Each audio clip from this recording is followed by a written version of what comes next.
Assalamualaikum warahmatullahi wabarakatuh.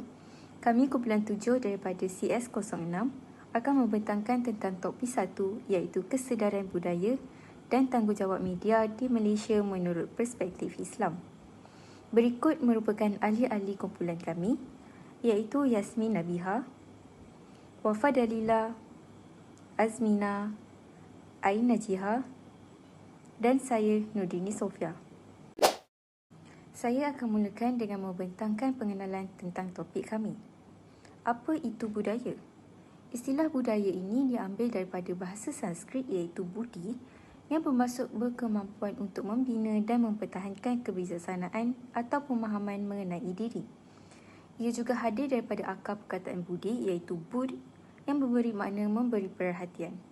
Manakala menurut Kamus Dewan pula, budaya ditarifkan sebagai kemajuan berfikir, cara berfikir dan berkelakuan. Bukan itu sahaja, budaya juga turut diistilahkan sebagai satu hidup yang diamalkan dan dilakukan oleh suatu kumpulan dan membabitkan sistem sosial, ekonomi, agama, politik, adat, sikap dan nilai. Akhir kata, budaya diperlihat sebagai pencapaian dan sumbangan seseorang individu itu terhadap aspirasi negara. Malaysia diketahui yang budaya di negara ini dihuraikan sebagai satu negara yang mempunyai pelbagai bangsa yang utamanya Melayu, Cina dan India. Terdapat dalam 28.3 juta orang penduduk di Malaysia di mana lebih daripada 90% ialah warga negara. Bermula dengan bangsa Melayu, secara umumnya bangsa Melayu ini bangsa yang paling berpengaruh dalam politik berbanding bangsa Cina dan India. Bahasa Melayu juga turut dijadikan bahasa kebangsaan negara Malaysia. Mereka juga menyambut Hari Raya Aidilfitri di mana ianya menjadi sambutan perayaan yang utama bagi bangsa Melayu selaras dengan perlembagaan di Malaysia yang menyatakan bangsa Melayu secara tidak langsung menjadi beragama Islam. Seterusnya, bangsa Cina. Bangsa ini kedua yang berpengaruh di Malaysia dan mereka lebih ke arah perniagaan. Hokkien dan Cantonese menjadi dialek utama yang dipraktikkan dalam bahasa harian. Kebanyakan bangsa Cina adalah beragama Buddha dan mereka menyambut perayaan Tahun Baru Cina. Bagi bangsa India pula, mereka lebih menceburi ke arah bidang yang lebih profesional di mana mereka lebih berkejaya. Kebanyakan bangsa India menganut agama Hindu dan mereka akan meraihkan perayaan Deepavali ataupun dikenali sebagai Diwali dan juga mereka akan menyambut perayaan Thaipusam. Assalamualaikum dan hai, saya Nur Wafa Dalila binti Alif. Isu pertama yang saya ingin bahaskan ialah isu penyambutan Hari Halloween bagi kaum Muslim di Malaysia. Disebabkan zaman sekarang yang semuanya maklumat yang berada di hujung jari, banyak perkara yang senang mempengaruhi minda anak-anak muda maupun benda yang baik ataupun benda yang kurang baik.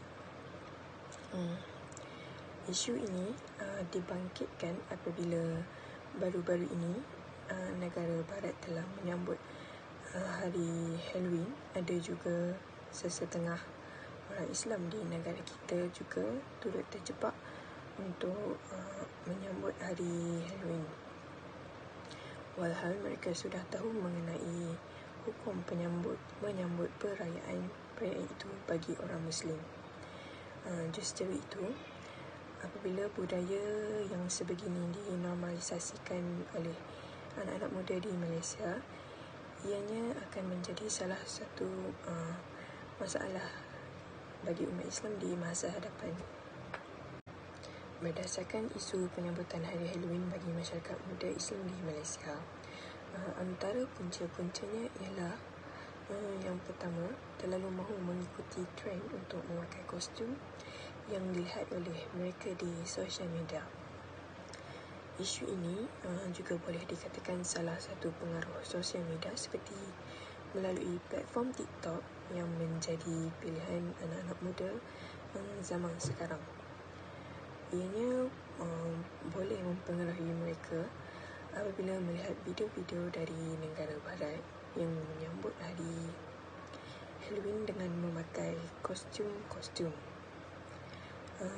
Punca kedua ialah apabila negara Arab iaitu negara yang dikenali sebagai negara Islam, juga turut menyambut hari Halloween secara besar-besaran.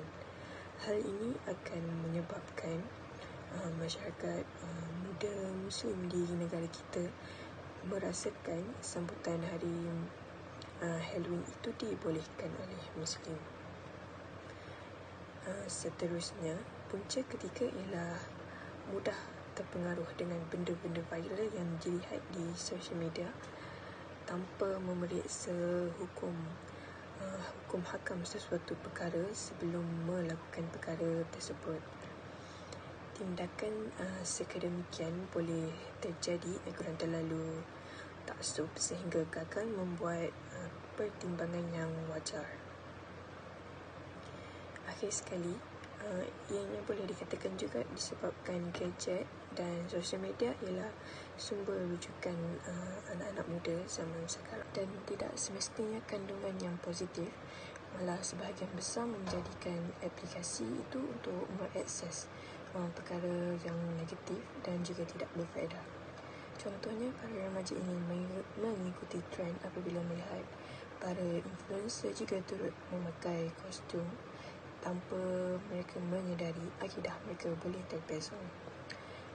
Justru itu, punca-punca inilah yang menyebabkan minda masyarakat muda di Islam di Malaysia mudah dipengaruhi apabila zaman sekarang ini hampir setiap masa boleh dikatakan para remaja menghadap sosial media. Seterusnya, kesan-kesan yang akan terjadi akibat pengaruh sosial media yang tidak dibendung ini ialah para remaja yang terikut akan budaya ini akan cuba untuk menyambut hari Halloween dengan memakai kostum-kostum yang bercanggah dengan agama Islam, seperti memakai pakaian yang tidak menutup aurat dan menyerupai karakter-karakter agama lain. Disebabkan itu, penyambutan hari Halloween akan menjadi kebiasaan kepada para masyarakat Muslim tanpa menghiraukan hukumnya di sisi agama Islam. Selain itu, ianya juga boleh melahirkan masyarakat yang kurang peka akan didikan agama Islam serta hilangnya identiti mereka sebagai seorang Muslim. Seterusnya juga, dengan membiasakan sambutan hari Halloween ini bagi masyarakat Muslim, penyebaran agama ajaran sesat juga akan berleluasa dalam kalangan masyarakat muda di Malaysia oleh sebab ketidakpekaan akan ajaran agama Islam. Akhir sekali, ini juga akan memberi kesan akan keharmonian negara apabila setengah pihak yang ingin membiasakan perkara itu serta pihak yang menentang akan perbuatan itu. Hal ini sudah tentunya akan memecah belahkan masyarakat yang harmoni dengan pelbagai budaya dan agama di Malaysia. Di samping itu, hal ini dapat diatasi jika pihak media Malaysia sentiasa memainkan peranan serta mengingatkan bahawa penyambutan hari Halloween adalah diharamkan oleh agama Islam. Seperti pihak media juga boleh mengingatkan masyarakat dengan menyiarkan ceramah-ceramah dari para ustaz ataupun ulama akan hukum-hukum sambutan hari Halloween supaya masyarakat tidak kira umur, sedar dan juga boleh menambah ilmu yang baru. Selain itu, cara yang kedua ialah pihak media boleh mendidik masyarakat dengan memberitahu akan asal-usul hari Halloween, iaitu dengan menerangkan bahawa hari Halloween adalah hari yang disambut bagi memperingati orang yang telah mati. Hal ini terang bercanggah dengan agama Islam dengan mendidik masyarakat dapat menyedarkan mereka supaya tidak mudah terikut akan budaya negara barat. Seterusnya, cara yang ketiga ialah para agamawan yang berilmu tinggi boleh juga mengongsikan ilmu mereka di sosial media supaya dapat menarik perhatian anak-anak muda akan hukum sambutan hari tersebut bagi Muslim. Para influencer juga boleh memainkan peranan dengan menyebarkan akan perkara-perkara yang berfaedah supaya mereka dapat menjadi contoh yang baik untuk para pengikut muda mereka serta dapat menggunakan platform yang diberikan dengan baik. Akhir sekali, jika cara-cara ini dipraktikkan, pasti masyarakat dapat mengatasi hal-hal buruk yang bakal terjadi di negara kita. Assalamualaikum warahmatullahi wabarakatuh. Nama saya Azmina binti Muhammad Arifin, nombor kad pelajar 2022996517. Isu yang seterusnya adalah industri hiburan yang melalaikan. Isu semasa yang boleh dikaitkan dengan budaya di Malaysia adalah industri hiburan yang tidak dititikberatkan oleh pihak yang sepatutnya. Kebelakangan ini, industri di Malaysia sedang meningkat naik. Ramai pelakon dan penyanyi yang sedang berusaha berlumba-lumba menaikkan imej dan nama mereka masing-masing sehingga ke bersada dunia untuk meningkatkan kualiti dan populariti mereka. Dalam pada masa yang sama, segelintir mereka lalai mematuhi ajaran Islam sehingga mengabaikan perintahnya. Sebagai contoh, segelintir pelakon tidak menjaga batas semasa di tempat penggambaran. Mereka saling bersentuhan antara bukan mahram dan tidak memandang isu ini dengan serius. Ada di antara mereka yang sanggup mengambil watak dan dialog berpelukan hanya kerana untuk pekerjaan itu semata-mata. Selain itu juga, mereka tidak menutup aurat dengan sempurna dengan memakai pakaian yang ketat dan menjulak mata. Manakala bagi kaum lelaki pula, mereka gemar memakai perhiasan diri yang haram seperti rantai dan juga gelang. Hal ini boleh menimbulkan tanda tanya kepada masyarakat yang melihat. Ramai anak seni di tanah air yang tidak mengambil berat tentang hukum syarak dalam agama Islam. Mereka seharusnya sedar bahawa perkara tersebut dilarang sama sekali di dalam Islam. Selain itu, industri hiburan di Malaysia juga tidak mengambil serius tentang konsert di Malaysia. Terdapat banyak konsert yang diadakan di Malaysia yang artis jemputannya dari luar negara. Jika kita dapat lihat dari segi tempat duduk yang mereka sediakan, adalah bercampur antara lelaki dan perempuan. Sebagai contoh, baru-baru ini konsert yang diadakan di Malaysia iaitu konsert penyanyi luar negara yang agak terkenal iaitu Billie Eilish yang diadakan di Stadium Bukit Jalil, dihadiri oleh ramai masyarakat dan ramai juga umat Islam yang hadir. Jika kita dapat lihat, mereka bercampur tempat duduk antara lelaki dan perempuan. Dan selain daripada itu, ada juga yang sanggup meninggalkan solat fardu semata-mata ingin melihat artis kesayangan mereka. Sesungguhnya perkara ini dibenci oleh Allah Subhanahu Wa Taala serta akan membuatkan umat Islam lalai dalam hiburan dunia. Seterusnya adalah punca. Bagaimana boleh terjadinya industri hiburan yang melalaikan? Berdasarkan isu yang dibincangkan iaitu industri hiburan di Malaysia yang tidak menitikberatkan hal agama dalam bidang lakonan, tarian maupun nyanyian. Punca ini terjadi kerana industri hiburan di Malaysia terlalu mengikuti industri hiburan barat. Bagi mereka, mengikuti industri hiburan barat adalah satu trend terkini yang hebat. Mereka lebih gemar mengikutinya hanya bertujuan untuk tidak mahu ketinggalan zaman. Jika kita dapat lihat, terdapat ramai artis di Malaysia yang membuat tarian dengan pelbagai tarian di media sosial tanpa malu dan segan hanya untuk populariti mereka sahaja. Sebagai contoh yang lain, terdapat satu aplikasi platform media sosial yang terkenal iaitu TikTok yang sering digunakan oleh pengguna seawal belasan tahun. Kebanyakan mereka menggunakan aplikasi tersebut adalah bertujuan untuk mengikuti trend dengan menayangkan video yang tidak sepatutnya. Hal ini akan menyebabkan ramai masyarakat muda yang akan mudah terikut dengan trend tersebut. Dalam dunia lakonan pula, Terdapat ramai pelakon yang tidak kisah tentang intelek dan pergaulan antara lelaki dan perempuan. Jika kita dapat lihat, lakonan di Malaysia sudah pun mengikuti lakonan barat. Contohnya memasukkan adegan berpegangan tangan dan berpelukan. Mereka sanggup menggunakan alasan seperti mereka hanya mencari rezeki untuk keluarga atau ianya satu komitmen yang perlu dilakukan dengan bagus. Sama juga seperti dalam bidang nyanyian. Sesungguhnya, Allah telah melarang kaum wanita untuk melunakkan suaranya ketika menyanyi. Di situ, kita dapat lihat bahawa masih ramai penyanyi wanita yang tidak kisah akan perkara tersebut.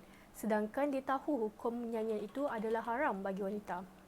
Anak-anak seni di Malaysia seharusnya perlu lebih bijak berfikir tentang hukum hakam agama Islam dalam sesuatu perkara. Sesungguhnya, terdapat pelbagai pekerjaan yang lebih bagus dan halal untuk mencari rezeki. Kesan yang akan dialami sekiranya industri hiburan di Malaysia tidak menitik beratkan dengan ajaran Islam, ianya membolehkan seseorang itu mudah terpengaruh dengan perkara yang sebegini. Anak seni di Malaysia seharusnya menunjukkan contoh yang baik kepada orang ramai, terutama pengikut mereka di platform media sosial kerana mereka merupakan ikon kepada masyarakat Malaysia. Sebagai contoh, mereka seharusnya menunjukkan contoh tauladan yang baik. Dari segi lakonan, mereka perlulah mengelakkan adegan bersentuhan, berpelukan dan lain-lain yang boleh menimbulkan fitnah kepada orang ramai. Pada masa kini, ramai masyarakat Malaysia yang menggunakan platform media sosial seperti Facebook, Instagram, TikTok dan sebagainya sebagai tempat untuk mereka mencari ilmu dengan adanya teknologi canggih sekarang. Sebagai contoh, masyarakat Malaysia seperti remaja, mereka gemar menonton video agama seperti tazkirah, ceramah, motivasi diri dan sebagainya. Ini menunjukkan bahawa platform media sosial ini ada baiknya sekiranya mereka menggunakan dengan betul. Tetapi sekiranya artis maupun influencer di Malaysia menunjukkan perkara yang tidak baik, ini akan membuatkan pengguna lain juga akan mudah terpengaruh. Oleh itu, mereka perlu memuatnai ataupun video yang bermanfaat yang boleh memberi manfaat kepada orang lain. Dan akhir sekali adalah cara bagaimana mahu menangani isu ini. Terdapat cara yang boleh dilaksanakan untuk membendung isu industri hiburan di Malaysia ini, iaitu pihak media wajib menapis terlebih dahulu video ataupun isi yang akan dimuat naik di media sosial. Video ataupun apa sahaja intipati yang ingin disebarkan perlulah ditapis mengikut kesesuaian. Ini kerana media merupakan entiti yang mudah mempengaruhi masyarakat dan akan memberi kesan yang baik atau sebaliknya. Sebagai contoh, dari segi filem di Malaysia perlulah menapis babak-babak yang tidak baik seperti berpegangan tangan ataupun berpelukan. Sesungguhnya Allah melarang kaum lelaki dan wanita berpegangan tangan dan hukumnya adalah haram di sisi agama Islam. Di samping itu, pihak media atau industri hiburan di Malaysia perlulah memilih filem barat yang tidak mempunyai unsur LGBT atau unsur kejahatan. Terdapat tauladan yang boleh kita contohi iaitu pihak Lembaga Penapis Filem Malaysia telah menyekat sebuah filem animasi terbitan Disney iaitu Lightyear daripada disediakan di Pawaga, Malaysia kerana dikatakan filem tersebut mempunyai unsur-unsur LGBT. Ini adalah langkah yang terbaik untuk umat Islam di Malaysia kerana dapat menjauhkan diri daripada mengikuti budaya LGBT, lagi-lagi dari golongan kanak-kanak yang sedang membesar. Isu seterusnya adalah isu LGBT, iaitu lesbian, gay, bisexual dan juga transgender. Secara umumnya, lesbian dan juga gay mempunyai ciri persamaan, iaitu lelaki atau perempuan tertarik dengan jantina mereka sendiri, dan ini melampaui nilai agama, adat, etika dan juga budaya kerana sedikit demi sedikit mereka terjerumus dengan hubungan seksual seperti liwat dan musahakah. Liwat adalah hubungan seks lelaki dengan lelaki, dan perempuan dan juga musahakah adalah hubungan seks perempuan bersama perempuan. Seterusnya adalah bisexual. Bisexual adalah kita boleh katakan sebagai bertukar-tukar pasangan atau membuat hubungan bebas lelaki atau perempuan. Dan akhir sekali adalah transgender. Transgender ni atau nama kata lain adalah transsexual. Mereka menyerupai jantina yang bertetangga dengan mereka, iaitu lelaki menyerupai wanita dan wanita menyerupai lelaki, dan bahkan mereka juga membuat pembedahan untuk mengubah ciptaan Allah Subhanahu Wa Taala. Gejala LGBT ini pasti ada punca atau sebabnya. Bagaimana ia boleh wujud? Antaranya adalah nafsu. Allah ciptakan nafsu dalam setiap diri individu, tetapi kita sebagai manusia, kita perlu tahu bagaimana untuk cara mengawalnya. Dan sebagai seorang Muslim, kita tahu kita berpegang dengan ajaran agama Islam. Tapi bagi yang bukan Muslim, mereka tiada pegangan yang teguh. Jadi hal ini membuatkan berlakunya fahaman yang songsang dalam masyarakat. Selain itu, pengaruh sekeliling juga boleh menjadi punca wujudnya LGBT ini. Kita boleh bagi contoh usahawan terkenal di Malaysia iaitu Nur Sajat yang mengusahakan produk kecantikan. Beliau dilahirkan dalam sebuah keluarga yang majoritinya perempuan. Jadi jiwa beliau tu mempengaruhi untuk menjadi seorang yang berlembut atau cantik. Dan hal itu membuatkan beliau lama kelamaan menukar jantina untuk jadi lebih cantik, iaitu wanita lah. Dan ketiga adalah sekolah sejenis yang boleh menjadi punca untuk berlakunya LGBT ini. Hal ini kerana mereka tidak terdedah dengan pergaulan berlainan jantina. Contohnya banyak berlaku kes ini di dalam asrama sekolah. Mereka contohnya tidur bersama-sama, banyak melakukan bersama-sama. Jadi hal ini sedikit sebanyak akan menimbulkan perasaan yang sebegitu. Kesan daripada isu LGBT ini adalah yang pertama, keharmonian dan keamanan akan terancam. Asalnya lelaki diciptakan untuk wanita dan wanita diciptakan untuk lelaki. Tapi setelah wujudnya golongan LGBT ini, masyarakat menjadi susah untuk buat pilihan pasangan hidup mereka kerana golongan ini menyerupai seperti tulen. Yang kedua adalah gaya hidup yang negatif dan juga budaya yang negatif. Hal ini selalunya terjadi kepada masyarakat yang tinggal berdekatan dengan LGBT. Mereka mungkin akan terpengaruh dengan LGBT ini. Lagi-lagi golongan remaja, kerana golongan remaja ini dalam peringkat umur yang mereka ingin tahu semua perkara. Jadi tidak berkemungkinan mereka akan terjerumus juga dalam LGBT ini. Yang terakhir adalah LGBT ini akan beri kesan atau impak kepada kesihatan kita. Dari sinilah punca munculnya penyakit seperti HIV kerana melakukan hubungan bebas dan juga bertukar-tukar pasangan. Setiap masalah pasti ada jalan penyelesaiannya. Dalam isu LGBT ini, semua pihak perlu memainkan peranan untuk menangani masalah ini. Yang pertama adalah Jawi atau JAKIM. Mereka perlu turun padang untuk menghapuskan masalah ini. Mereka perlu menghapuskan semua tempat-tempat yang boleh berlakunya maksiat. Contohnya tempat-tempat seperti maknyah yang menunggu pelanggan mereka untuk melakukan seksual, untuk melakukan hubungan seks. Yang kedua adalah media masa perlu menyekat atau menghapuskan segala cerita atau konten yang berunsurkan homoseksual kerana zaman teknologi sekarang ni ramai golongan daripada kanak-kanak dan remaja menggunakan media masa sebagai platform mereka. Yang ketiga adalah pihak sekolah perlu beri pantauan yang lebih kepada murid-murid, lebih-lebih lagi pelajar-pelajar di asrama sekolah kerana mereka selalu berkongsi tempat tidur, tempat mandi dan juga sebagainya.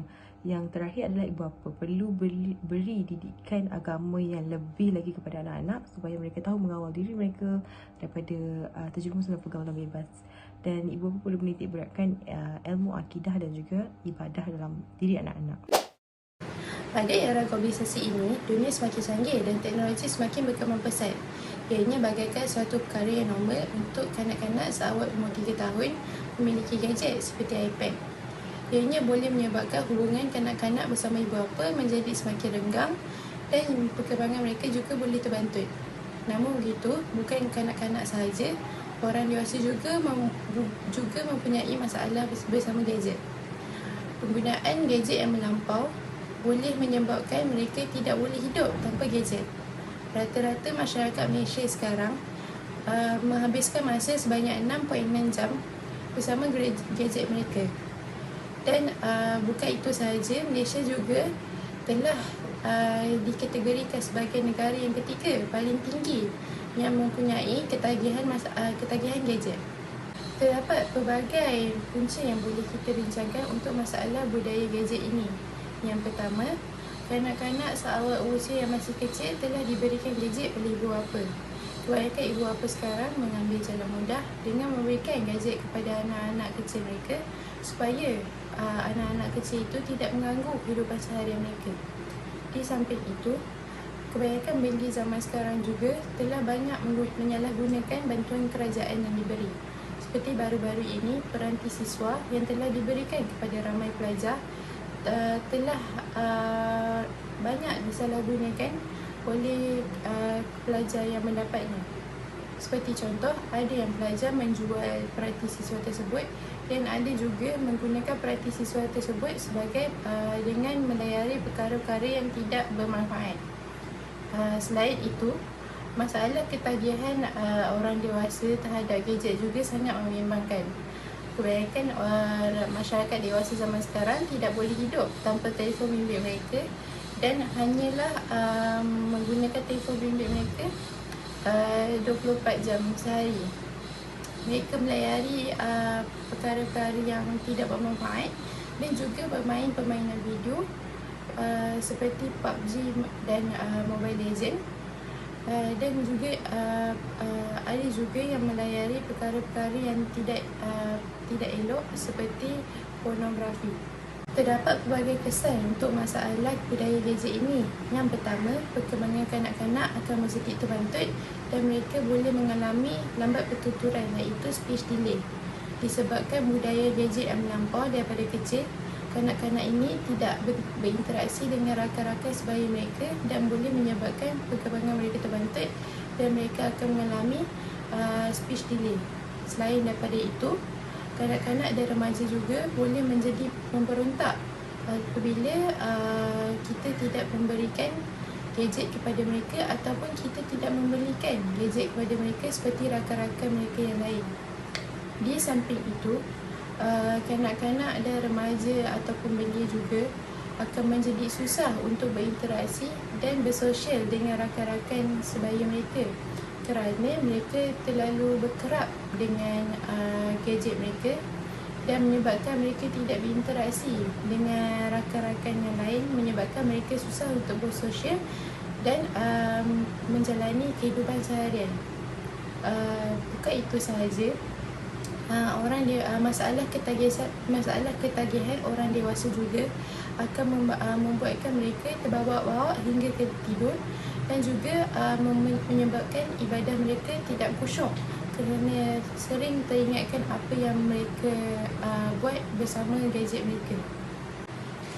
Terdapat berbagai cara untuk mengatasi masalah budaya gadget ini. Yang pertama, anak-anak kecil seharusnya dibawa keluar dan mengeksplorasi dunia ini. Seperti contohnya membawa mereka ke zoo dan juga bawa ke taman untuk mereka berjalan dan bermain dengan rakan-rakan sebaya mereka.